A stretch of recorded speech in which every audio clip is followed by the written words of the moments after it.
collègues, Monsieur le Premier ministre, vous attendiez désespérément votre heure est venue et vous ne respectez rien. Vous ne respectez rien, ni le résultat des urnes, ni la souveraineté du peuple. Votre gouvernement recycle les artisans du malheur de la France pour jouer dans la morosité le requiem de la Macronie. Nous n'avions jamais vu un gouvernement avec un Premier ministre imposé et deux anciens Premiers ministres à ses côtés. L'un est tristement connu pour la déchéance de nationalité, la loi travail, et pour avoir déjà trahi le résultat d'un vote. Battu en France, il s'en est allé perdre les élections en Catalogne avant de revenir dans votre gouvernement de défaite et de défaits. L'autre est réputé pour le passage en force de l'indigne réforme des retraites et la répression du plus grand mouvement social depuis mai 68, une réforme menée contre l'Assemblée nationale, contre les syndicats et contre le peuple. À deux, ils ont battu le record de 40 ans d'utilisation du 49.3. Votre ministre de l'Intérieur s'est illustré par ses déclarations racistes en qualifiant une partie de nos concitoyens de Français de papier. Il s'improvise en diplomate avec l'Algérie, mais n'est en finalité qu'un piètre agitateur. Pour qui se prend Bruno Retailleau à vouloir provoquer une tension insupportable pour des millions de Français qui vivent une relation directe d'affection et de fraternité respectueuse avec le peuple algérien. Autour de vous figurent les acteurs d'une 5e République finissante, arc-boutés sur la défense du monarque présidentiel, contre l'expression du suffrage universel et la souveraineté populaire. La leçon de l'été dernier a pourtant le mérite de la clarté. Macron doit partir après la 3e élection perdue depuis 2022. Son fameux projet, comme il le hurlait en 2017, est massivement rejeté par les Français. Démanteler la République sociale, affaiblir les services publics, comprimer davantage les salaires, gouverner par la matraque, ignorer l'urgence écologique, concentrer le pouvoir et les richesses dans une poignée de main, humilier la France à l'international. Le pays est épuisé de ce président et de sa politique. Vous ne respectez pas le suffrage universel et vous abaissez la France. Lorsque des membres de votre gouvernement et vous-même rendez plus ou moins discrètement hommage à Jean-Marie Le Pen, vous vous asseyez sur le sens du scrutin du 7 juillet dernier. Le peuple de France a battu l'extrême droite car il se rappelle de quel bois elle est faite. Nos concitoyens se rappellent que Jean-Marie Le Pen a fondé son parti avec d'anciens Waffen-SS, qu'il a qualifié à de multiples reprises la Shoah de détail de l'histoire et qu'il a torturé en Algérie, qu'il est un raciste patenté, un ennemi de la République. La participation de 15 députés du Rassemblement national à 2 groupes Facebook ouvertement et profondément racistes nous rappelle qu'ils n'ont pas rompu avec cette origine. Non, Monsieur le Premier ministre, Jean-Marie Le Pen n'est pas un combattant dont on peut saluer la disparition comme si l'on perdait un adversaire de jeu. C'est un adversaire résolu des principes qui fondent la République et notre devise universelle, liberté, égalité, fraternité. Peut-être cette devise ne sied-elle plus au président de la République qui, selon le journal Le Monde, considère que le problème des urgences tient au nombre de Mamadou qui s'y trouvent, ou qui dit au rédacteur en chef de Valeurs Actuelles que le terrain de l'extrême droite est celui qu'il préfère. On comprend mieux pourquoi le président de la République était déçu des résultats de la dernière élection. Contrairement au pays, c'est l'extrême droite qu'il souhaitait au pouvoir.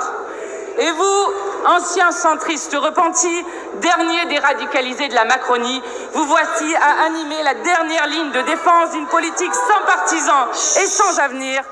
La fête sera de courte durée, car le bilan de 7 ans de Macronie est déjà connu. Vous avez ramené la France à l'état d'un pays qui a faim. Une personne sur 3 se prive régulièrement de repas pour nourrir ses enfants. Le nombre de personnes ayant besoin d'aller à l'aide alimentaire a triplé en 10 ans. Et collègues, le scorbut est revenu. Au XXIe siècle, cette maladie de la misère et de la malnutrition revient par centaines chez les enfants. Cette maladie se développe lorsque des enfants n'ont mangé aucun fruit et légumes sur une durée de 2 mois. Et vous n'avez jamais daigné bloquer les prix des aliments de première nécessité. Cette maladie est le symbole de votre politique de malheur. Vous incarnez le pays où soigner est devenu presque impossible. Après un siècle de lutte pour établir la solidarité universelle, dans notre pays, on fait mourir sur des brancards et on prive de soins partout. Vous incarnez le pays où l'école ne permet plus à la majorité des enfants d'étudier sans avoir le ventre vide, des murs qui s'effondrent ou tout simplement un enseignant devant eux. Décidément, vous ne respectez rien. Pas même quand Mayotte connaît la pire catastrophe de son histoire.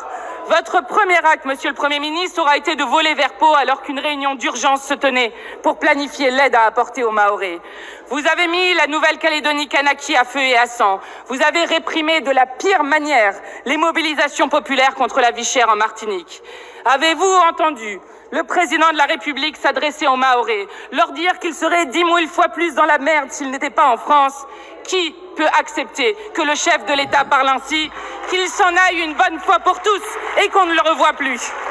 L'hôpital est en ruine, l'école en lambeaux, Mayotte est à terre. Ce département où la population, composée pour moitié d'enfants, se retrouve à manquer de tout, d'eau, de nourriture, d'électricité, d'un toit sur la tête, et vous pensez encore à faire 50 milliards d'économies. Un budget pire que celui de M. Barnier, pire budget, même tarif, la censure. Vous ne respectez rien au point d'ignorer parfois jusqu'au sens des mots que vous employez. Vous avez été, dites-vous, responsable de la planification.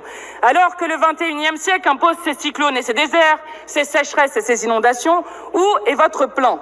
La crise écologique est au cœur des bouleversements majeurs qui frappent aujourd'hui.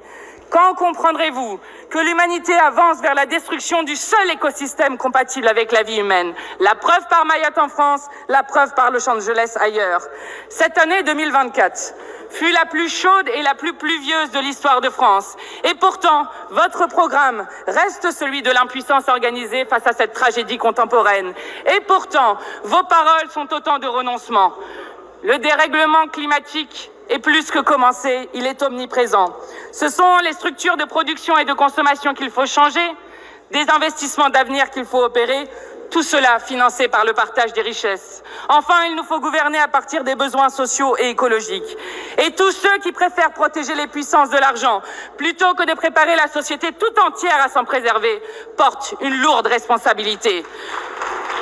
Monsieur le Premier ministre, vous ne respectez pas ce qu'est la France devant l'histoire. Où est la France alors que le génocide à Gaza continue? Ce n'est pas uniquement la Palestine qui est en cause, mais l'humanité tout entière. Les principes du droit international que la France se doit, parmi toutes les nations, de défendre avec le sens de l'histoire et de sa responsabilité morale et politique. Il faut que le génocide cesse. Il faut arrêter les ventes d'armes à Israël, suspendre l'accord d'association avec l'Union européenne, sanctionner Netanyahou et appliquer le mandat d'arrêt de la Cour pénale internationale. Il faut reconnaître tout de suite l'État de Palestine. Vous ne respectez rien, non, ni les élections, ni le peuple, ni la grandeur de la France sur la scène internationale. Obsédé par votre propre destin, vous ne servez en réalité que le dessein obstiné d'Emmanuel Macron qui s'accroche à un pouvoir que le peuple français lui a pourtant ôté lors des dernières élections. Monsieur le Premier ministre, vous ne vous honorez pas à servir ce projet néfaste. Le plus tôt vous serez parti, le mieux ce sera. Car le plus tôt vous serez parti, le plus tôt le président s'en ira. Et le plus tôt vous serez parti, le plus tôt nous pourrons partager les richesses au service du peuple et de la République sociale.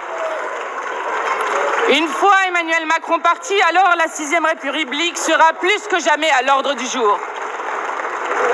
Monsieur le Premier ministre, bien entendu, vous ne demandez pas la confiance à l'Assemblée nationale. Vous ne demandez pas la confiance car vous ne l'avez pas. Vous n'avez ni la confiance de l'Assemblée ni celle du peuple. Nous vous censurerons et nous en finirons avec la réforme de la retraite à 64 ans. Nous sommes majoritaires dans le pays au Parlement, car une réforme qui frappe dans la chair des millions de gens et qui a été passée en force ne s'amende pas, ne se suspend pas, ne se gèle pas, elle s'abroge. Nous ne sommes pas dupes sur le programme qu'il vous reste. Un budget austéritaire, puis une énième loi sur l'immigration. Gare à celles et ceux qui vous assisteront dans cette tâche en acceptant des miettes. En défenseurs déterminés de l'unité du peuple et de l'égalité humaine, nous reprenons les mots du grand Victor Hugo. Au fond des cieux, un point scintille. Regardez, il grandit, il brille. Il approche énorme et vermeil. Ô République universelle, tu n'es encore que l'étincelle. Demain, tu seras le soleil. Je vous remercie.